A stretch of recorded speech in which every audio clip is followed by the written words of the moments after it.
Welcome to PhotoBite. A little while ago we had the original LUMIX S5. Now here's the Mark II. How does it compare?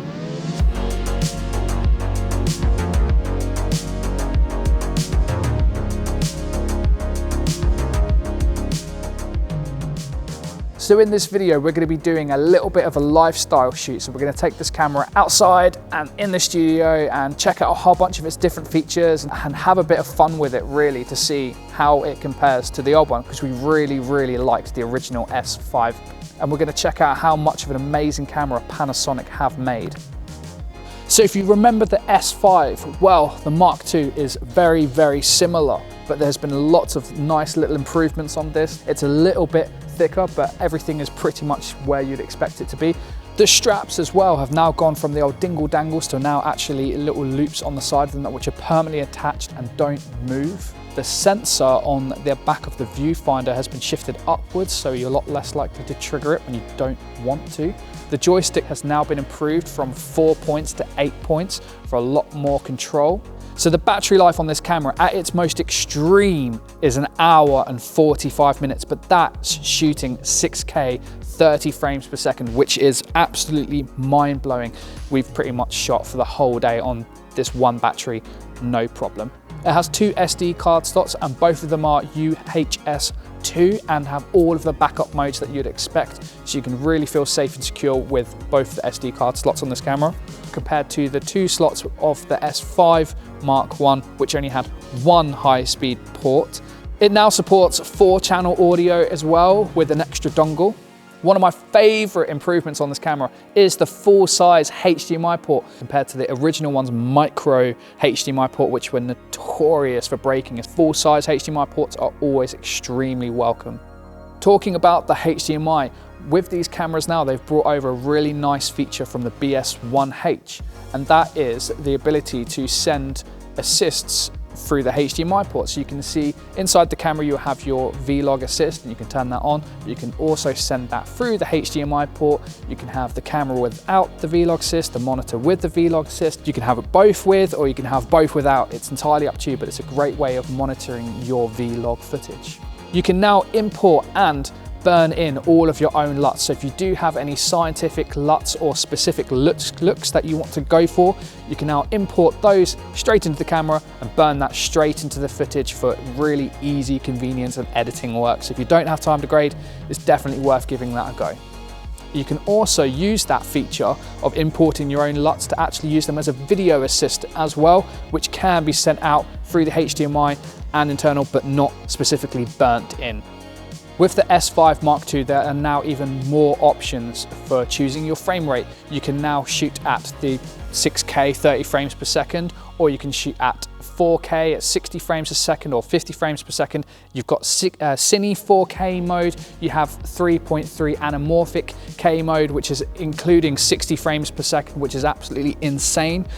Some of these modes are cropped. The 6K isn't cropped, however, but the 4K 50 and 60 modes are cropped, so do bear that in mind. But the 4K 48p mode is now a new addition, and it's very well welcomed for those people who are shooting cinematic frame rates 24 and want to double those up to 48, for instance. Pretty much everything is 10-bit 422, with the exception of 6K and 5.9K, which are at 420 10-bit. Everything here can be used in dual ISO mode, which is set at 640 and 4000 respectively. With this camera as well, you can film in Vlog or in extended HLG mode for even bigger dynamic range, allowing for up to 14 stops of dynamic range.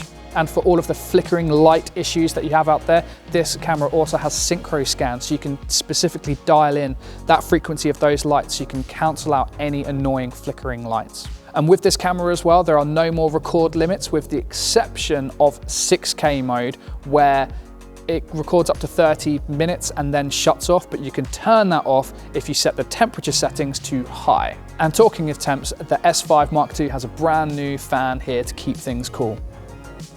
So the rolling shutter on this camera remains pretty much unchanged for the original S5. It's not amazing, but it is a damn lot better than a lot of cameras you will find out there. LUMIX still are the king of stabilization, and they say that this one is twice as good as the original version, and I do agree, it does feel absolutely amazing in your hand. It is almost like having a gimbal. And all of the footage that we shot today, we didn't use a gimbal or a tripod, and as you can see, it is buttery smooth without any big hiccups at all, and it looks like I'm using a gimbal. The autofocus on the S5 Mark II has been massively improved thanks to phase detect. Compared to the original S5, which only had a contrast-based focusing system and a human eye tracking system to kind of make it okay, this combines everything, and that phase detect has made this camera one of the better cameras out there for autofocusing. I still wouldn't say it's as good as Sony. When this is overexposed or underexposed, it can struggle a little bit, but compared to a lot of other brands out there, this is one of the better autofocuses you could find in a camera, which is an incredible thing to say considering how LUMIX cameras have performed in the past. But this is just our experience from using the camera. If you're after something more nitty-gritty with those more finer scientific details, check out our friends over at Photo Gear News, and you might even spot me in some of the tests as well. So if you are a hardcore videographer or cinematographer, you might want to wait for the X version of this. It does have a few extra additional features that you may interest you, such as intro recording, ProRes internal recording, raw recording to an external recorder, and a USB-C recording as well to things such as a Samsung T5 drive or whatnot. Otherwise, it has all of the same features that you might expect from this model right here. On that note, for instance, it is actually possible to unlock raw external from this camera itself, but it does cost basically the same as the big upgrade to the X version. So if you're looking at raw recording, you may as well get the X version. You will get extra features with it compared to this one. Speaking of which, just for the body, this retails for around about £2,000, which is absolutely mind-blowingly incredible for the feature set on this camera. I think it will set you around £2,400 odd for a kit lens as well with this model, which is great value for money comparing to something like the Sony A7 Mark IV, which that's at that price is body only, not with any kit lens whatsoever.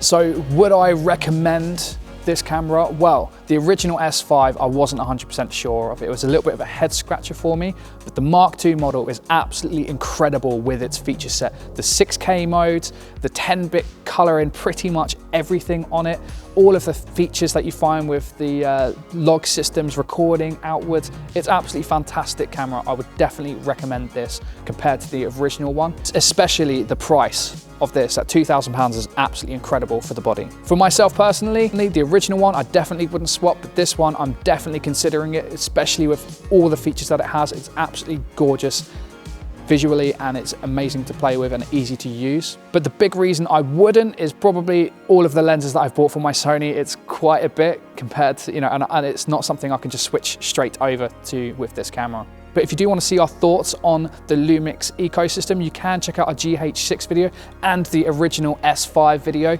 where you can see the differences between this one and the original one. And with that said, I've been Josh. I hope you've enjoyed this video. Catch you guys again. Take care. Bye-bye.